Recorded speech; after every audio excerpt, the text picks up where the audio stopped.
Do you know that feeling of watching an amazing sequel to one of your favorite Hollywood films?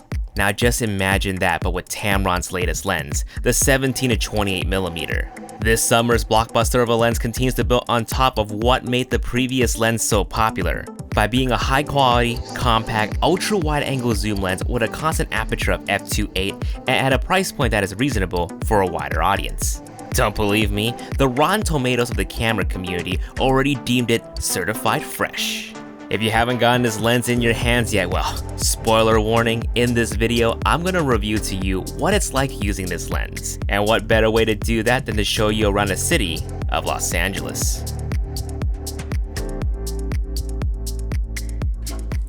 Choo-choo! All aboard the Tamron Sony hype train. Don't worry if you're new around here, conductor Jason Vong's gonna catch you right up. You see, Tamron is sort of the kid that recently got popular on the Sony E-mount block. Last year, they released a 20-75 f2.8, a mid-range zoom that rivals Sony's G Master for a fraction of the cost. To say that this lens is super popular is an understatement because it was sold out for 6 months after its release. With that amount of success, Tamron went ahead to fill the void of a budget ultra-wide angle lens with a fast aperture, hence the birth of the 17-28 f2.8. So, how does this baby perform? Surprisingly sharp, and it handles the corner distortion quite well. Ultra-wide-angle lenses are fantastic for capturing vast landscapes, and they tend to make architectural shots look more grand by exaggerating the immense scale of the buildings. But we're not limited to just shooting wide scenes, even though this is a wide lens. So get close. Combined with this lens's ridiculous close focusing capability, we can make ordinary objects look larger than life. But when it comes to human subjects though, just don't get too close, as that will make them look very unflattering. Unless, of course, that's something that you're purposely going for. And ultra-wide-angle lenses come in handy in tight spaces, as it has the ability to push the background further away than it actually is, making even the smallest area less claustrophobic.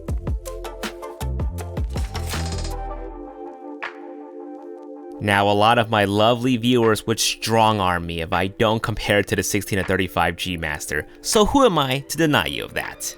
This would be a great time to bring up that the Tamron can take advantage of the in-camera lens correction features Sony has in their bodies. When all of these features are turned off, both lenses seemingly produce images that are identical with the same amount of vignetting. However, when these features are enabled, which I highly recommend that you do by the way, the vignetting disappears from the G Master, while it only becomes less severe for Tamron.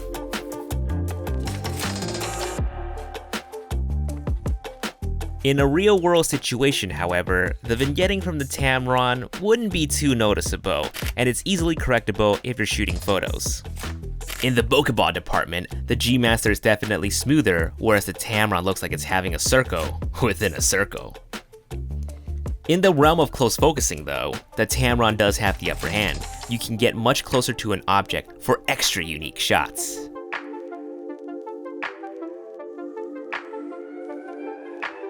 In terms of versatility, the 1mm doesn't make a whole lot of difference on the wide end, but on the long end, the G Master can zoom up to 35mm, whereas the Tamron caps out at 28. Something to keep in mind if you plan on using just one lens for a particular situation. Otherwise, in a situation where you can use two lenses, the 20-75mm will be able to pick up where its wider brother left off.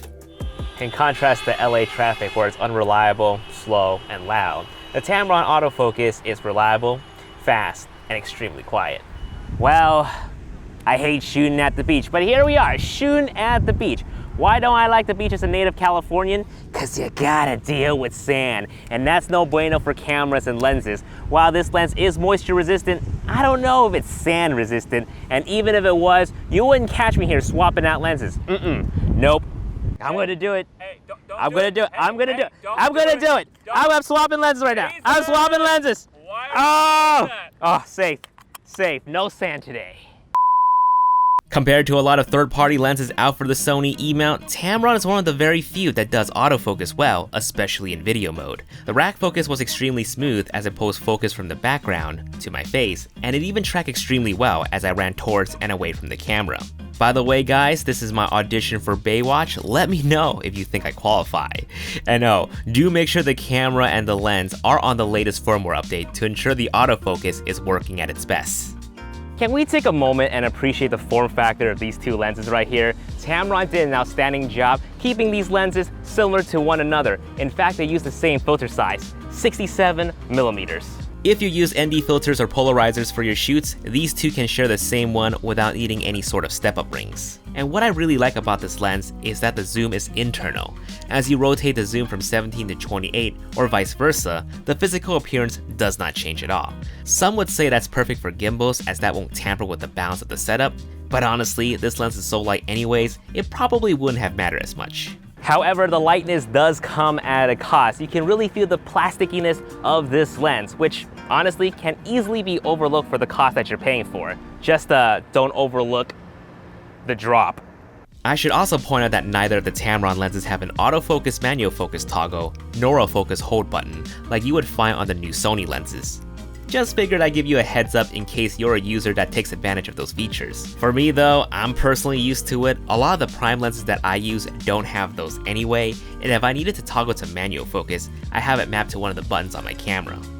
However, the only gripe I have about this lens, and it's something that I mentioned in my previous review, is that the zoom ring and the focus ring are swapped. Most of the lenses that I use have the focus ring on the outer part of the lens, whereas this one have it in the inner part of the lens. It's not going to be a big deal to most people, especially if these are going to be the two lenses that they're going to use, but for somebody who's used to it being the other way around, it will throw you off. Now, APS-C shooters are undoubtedly going to ask me, is this lens going to be good for their A6000 series cameras? I can definitely see the appeal of wanting these lenses. These are lightweight zoom lenses with a constant aperture of f2.8, something that is missing and sorely needed in the APS-C lens lineup. As a set, absolutely. But individually though, it's gonna depend. The 17 to 28 will roughly be around 26 to 42 on an APS-C. Not a whole lot of range, but doable and worth it for the f2.8. And it feels nice in the hands. However, if you need that one versatile lens that covers a wide range, then I would actually steer you towards the 16 to 70 or the 18 to 105. Although they're f4 lenses, the reach that you would get exceeds the aperture disadvantage. However, if you're as stubborn as my hair trying to stay still on this windy day and you want fast lenses, then combine this lens with a fast prime lens, a 56-1.4 or a 50-1.8. Those combination right there should cover a wide variety of situations. And the 20 to 75 will roughly be around 42 to 113mm on an APS-C. If this was your only lens, the downside is that you'll be starting fairly close. That's why I highly recommend getting the 17 to 28 with it. If not, the 16 to 50 kit lens that you might still have will cover the wide side of things. Alright, so we officially have been here for a few hours now and I'm getting a massive tan. My hair's officially ruined and I still don't see Casey Neistat anywhere. Did he move to California?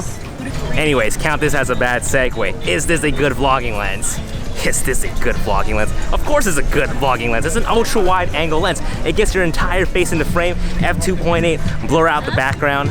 Now we just need a flippy screen for the Sony full frame camera for a certain conspiracy individual.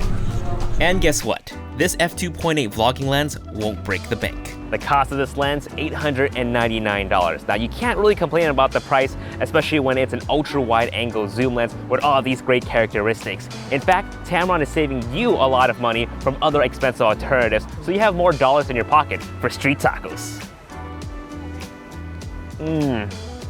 Oh, so good. Well, do you agree? Is the Tamron 17 to 28mm f2.8 lens the greatest sequel of all time? I personally think so, and like most movies these days, we can count on it becoming a trilogy. The question is though, what will the third installment be? A 75 to 200mm? Or perhaps Tamron would dabble into prequels with some fast prime lenses before getting around to making the third movie.